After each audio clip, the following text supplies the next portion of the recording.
గతంలో 99లో పొత్తప్పుడు కానీ 2014లో పొత్తప్పుడు కానీ బీజేపీ అప్పట్లో 100 సీట్లు అడిగింది.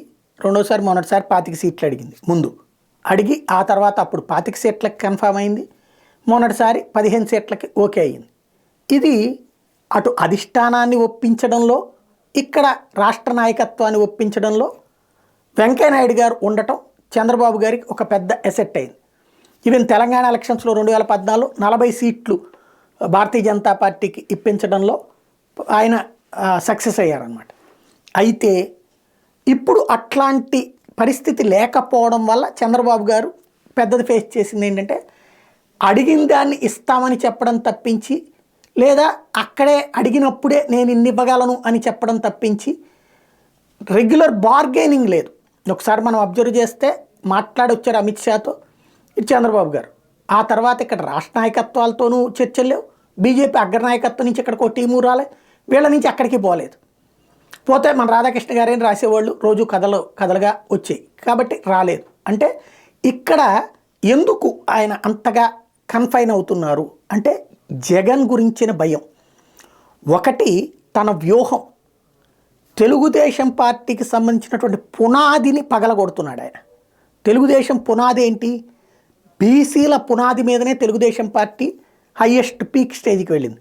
అందులో ఎస్పెషల్లీ యాదవ సామాజిక వర్గం తెలుగుదేశానికి కంచుకోట లాంటిది.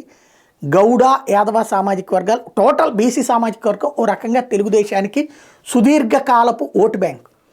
జగన్మోహన్ రెడ్డి ఇప్పటికే బీసీ సామాజిక వర్గంలో చాకలి దగ్గర నుంచి మంగళి దగ్గర నుంచి అన్ని రకాలైన సామాజిక వర్గాలకి, మత్స్యకార సామాజిక వర్గం నుంచి అందరికీ ఇచ్చుకుంటూ వస్తున్నాడు సీట్లు.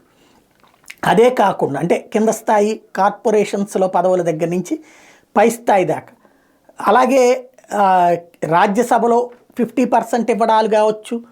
ఇలా క్రమంగా చూసుకుంటే బీసీ అంటే ఆల్రెడీ అతనికి SC ST minority vote bank ఉంటే ఇప్పుడు బీసీ ఓట్ బ్యాంక్ అనే దానికి చిల్లు పెడుతున్నాడు. ఇది తెలుగుదేశాన్ని భయపెడుతోంది. జగన్ కనుక ఈ దఫా గెలిస్తే ఇక బీసీ సామాజిక వర్గం అన్నటువంటిది తమకు ఉండదు.